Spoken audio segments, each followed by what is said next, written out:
Hi friends, welcome to my channel. நம்ம சேனலில் இன்றைக்கி ரொம்பவே டேஸ்டான சூப்பரான ஒரு பீர்க்கங்காய் பொரியல் தாங்க எப்படி செய்கிறதுன்னு பார்க்க போகிறோம்.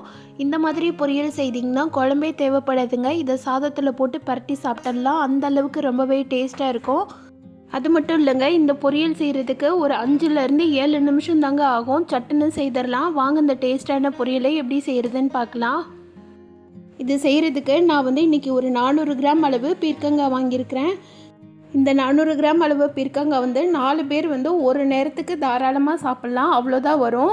அதனால் நீங்கள் பீர்க்கங்காய் வாங்கினீங்கன்னா தாராளமாக ஒரு 1/2 கிலோ வரைக்கும் வாங்கிக்கோங்க. அப்போ தான் ஒரு நேரம் ஃபுல்லாக சாப்பிட்றதுக்கு 4 பேருக்கு கரெக்டாக இருக்கும்.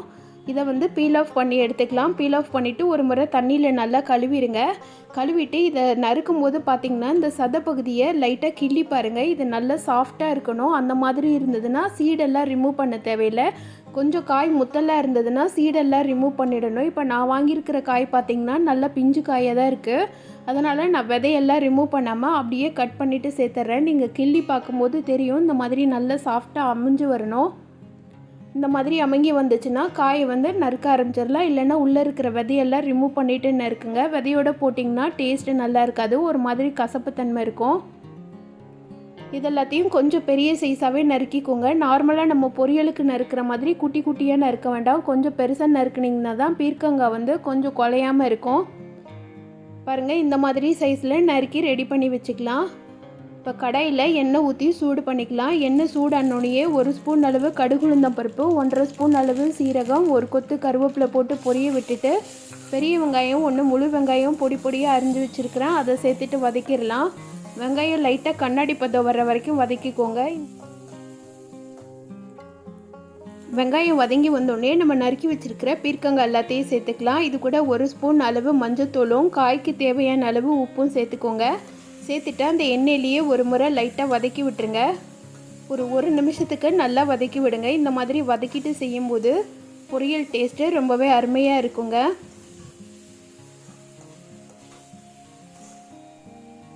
காயை வதக்கி விட்டோடனே ஒரு 2 கைப்பிடி அளவு தண்ணி தெளிச்சுக்கலாம். பீர்க்கங்காய் ஆல்ரெடி தண்ணி காயினால் ரொம்பவே தண்ணி தெளிக்க வேண்டாம். இதுலேயே இது நல்லா வெந்து வந்துடும். ஜாஸ்தியாக தண்ணி சேர்த்துட்டிங்கன்னா காய் குழைய ஆரம்பிச்சிடும். அதனால் 2 கைப்பிடி அளவு தண்ணி மட்டும் சேர்த்துட்டு லைட்டாக கிளறி விட்டுடுங்க. காய் வெந்து வரட்டும். ஒரு மூடி போட்டு மூடி வச்சிங்கன்னா சீக்கிரமே வெந்துடும். இப்போ பார்த்திங்கன்னா காய் நல்லா வெந்து வந்துருச்சு. ஒரு 3 நிமிஷம் தாங்க ஆச்சு காய் வேகிறதுக்கு. இதில் இன்னுமே தண்ணி விட்டுருக்கு. நம்ம ஊற்றின தண்ணியெல்லாம் வற்றிட்டு காயிலிருந்தும் கொஞ்சம் தண்ணி விட்டுருக்கோம். அதனால் தண்ணியாக தான் இருக்கும் காய் கொஞ்சம். இது ஃபுல்லாக வற்ற விட வேண்டாம். இந்த டைம்லேயே இதுக்குரிய மசாலா ஐட்டம்லாம் சேர்த்துடலாம். இதுக்கு மசாலான்னு பார்த்திங்கன்னா வீட்டில் இருக்கிற குழம்பு பொடி சேர்த்துக்கோங்க. குழம்பு பொடி இல்லாதவங்க சாம்பார் பொடி சேர்த்துக்கோங்க. இது ரெண்டுமே இல்லாதவங்க 1 ஸ்பூன் அளவு மிளகாத்தூளும் 1.5 ஸ்பூன் அளவு தனியாத்தூளும் சேர்த்துட்டு நல்லா மிக்ஸ் பண்ணி விட்டுடுங்க. இதுக்கு மெயினாக சாம்பார் பொடி சேர்த்திங்கன்னா டேஸ்ட்டு ரொம்பவே நல்லா இருக்குங்க. எல்லாத்தையும் நல்லா மிக்ஸ் பண்ணி விட்டுட்டு ஒரு லோ ஃப்ளேமில் வச்சு ஒரு நிமிஷத்துக்கு நல்லா கொதிக்க விடுங்க. மசாலாவோட பச்சை வாசனைலாம் போயிட்டு வரட்டும். அது மாதிரியே நீங்கள் பொடி சேர்க்கும்போது கொஞ்சம் தண்ணியாக தான் இருக்கணும். அப்போ தான் மிக்ஸ் ஆகி வர்றதுக்கு கரெக்டாக இருக்கும். இப்போ 1 நிமிஷம் ஆயிடுச்சு. தண்ணியெல்லாம் வற்றிட்டு காய் நல்லா திக்காக ஆரம்பிச்சிருச்சு. இன்னுமே கொஞ்சம் செமி சாலிடாக இருக்குல்ல, இந்த மாதிரி தான் இருக்கணும் காயே. இது கூட ஒரு கைப்பிடி அளவு தேங்காய் துருவி வச்சுருக்கிறேன், அதை சேர்த்துக்கலாம். சேர்த்துட்டு அதையும் சேர்த்து மிக்ஸ் பண்ணி விட்டுடுங்க.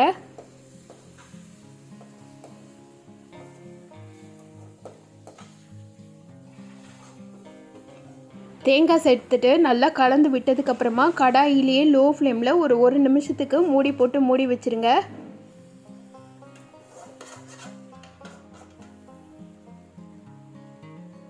ஒரு நிமிஷம் கழித்து இறக்கிட்டிங்கன்னா சூப்பரான டேஸ்டான பீர்க்கங்காய் பொரியல் ரெடி ஆயிடுச்சுங்க.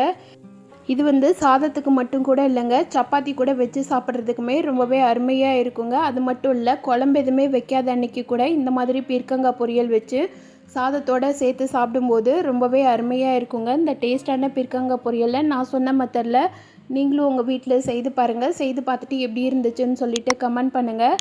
இந்த வீடியோ பிடிச்சிருந்ததுன்னா இந்த வீடியோக்கு லைக் பண்ணி சேனலை சப்ஸ்கிரைப் பண்ணிடுங்க. Thank you friends.